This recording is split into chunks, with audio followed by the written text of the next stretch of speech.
Good evening and welcome to State of Business on Art Television. I'm Tamiru Nimsan. Let's have a look at the headlines.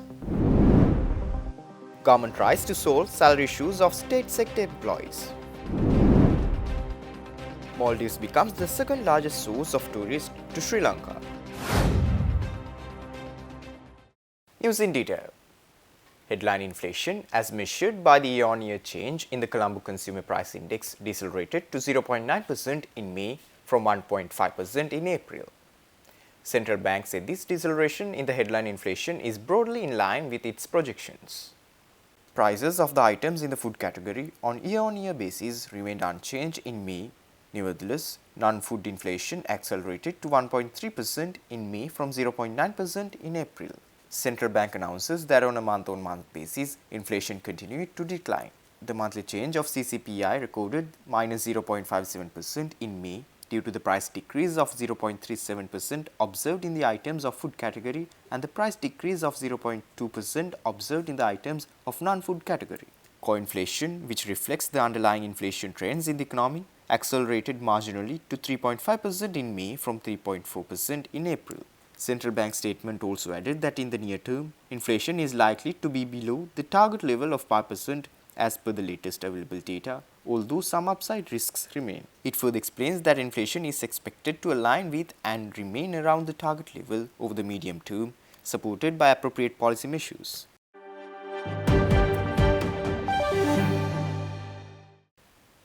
The Maldives became the second largest source of tourists to Sri Lanka in May.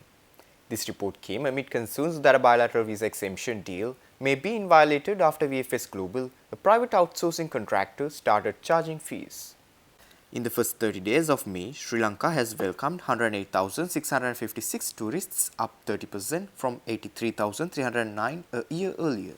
A controversial deal with VFS Global, which let foreigners and outsourced workers manning immigration point at the main airport, also resulted in a user-unfriendly website, as well as visas rising to $107 from $51.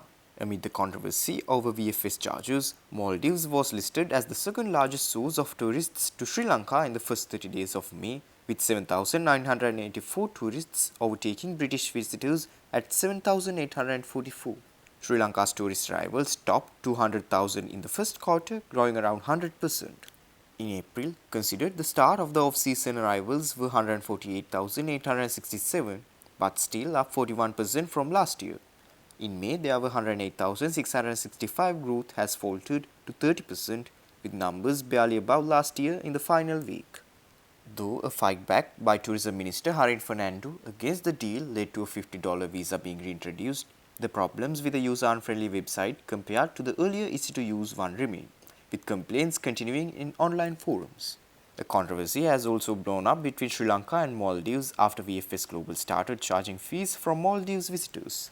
Sri Lanka has a reciprocal visa exemption arrangement with the Maldives, and there are fears that VFS-style fees may be slapped on Sri Lankans, who may also face the hassle of getting VFS-style visa.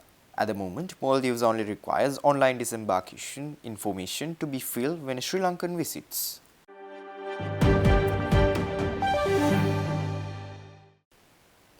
Plantation Enterprise Reforms and Finance State Minister Ranjit Siambalapitiya says that a decision has been taken to consider the requests by the state sector employees to resolve their salary anomalies.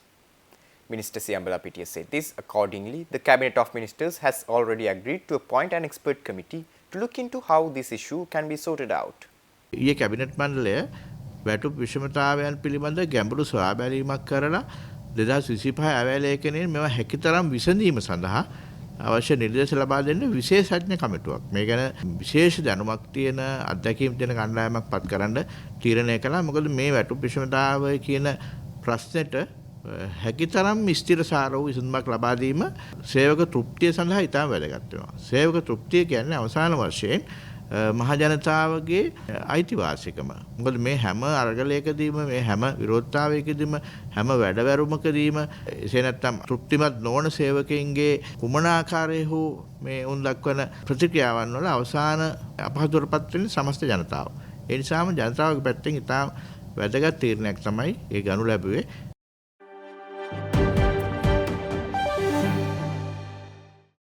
Stay tuned. We will return after this short commercial break.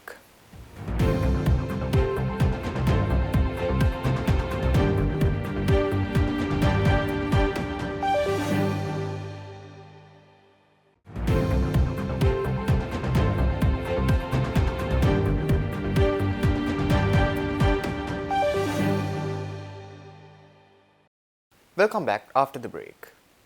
The Charge d'Affaires of the Embassy of the Republic of Iraq in Sri Lanka, Mohammed Obeid Al-Masoudi, called for the re-establishment of the Sri Lankan embassy in Iraq and strengthen economic ties between the two nations. Al-Masoudi said this during a meeting with Trade Minister Nalin Fernando in Colombo recently. The meeting also focused on the upcoming 9th session of Iraq-Sri Lanka Economic and Technical Cooperation set to be held in Sri Lanka this November. Iraq remains a significant buyer of Ceylon tea and is home to around 150,000 Sri Lankan labourers. The discussions also addressed tax issues on traded goods and explored strategies to improve trade efficiency. Al-Masoudi further outlined the benefits of establishing direct shipping facilities between the two countries.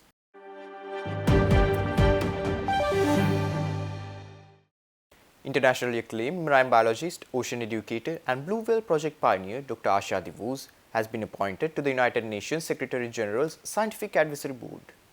This appointment marks a significant achievement as Dr. Divuz becomes the first Sri Lankan to join the board.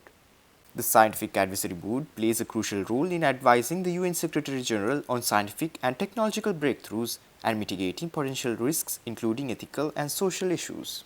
In a heartfelt post on Instagram, Dr. Divuz expressed her honor and excitement about the appointment. Dr. Divuz also reflected on her journey, highlighting the challenges and determination it took to establish and popularize marine biology in Sri Lanka. Her pioneering work with the Blue Whale Project has garnered international recognition, underscoring the critical importance of protecting marine life and ecosystems.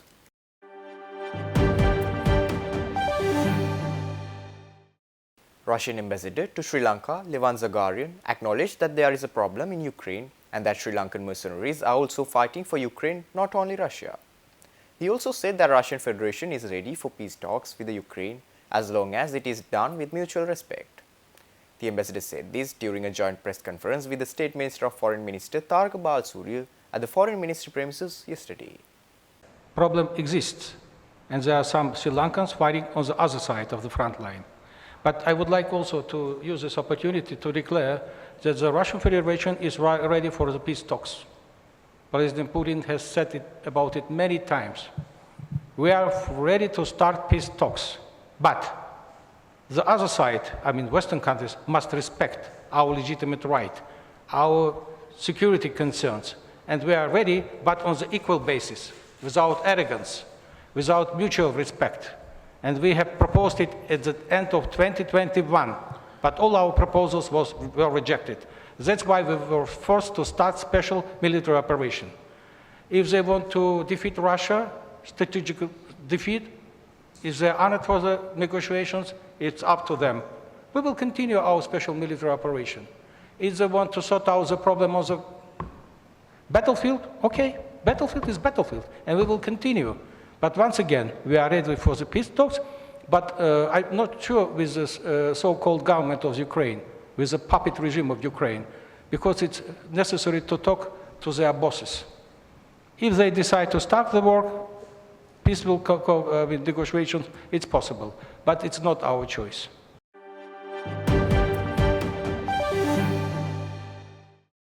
Stay tuned for the stock update.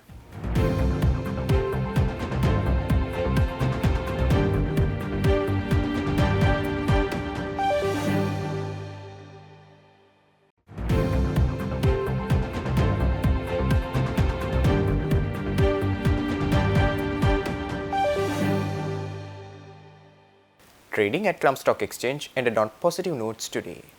The All Share Price Index gained 53.96 points to close at 12,104.40, and the S&P SL 20 gained 14.85 points to close at 3,568.81. The turnover was 0.8 billion rupees and over 39 million shares were traded. Up next are forex rates.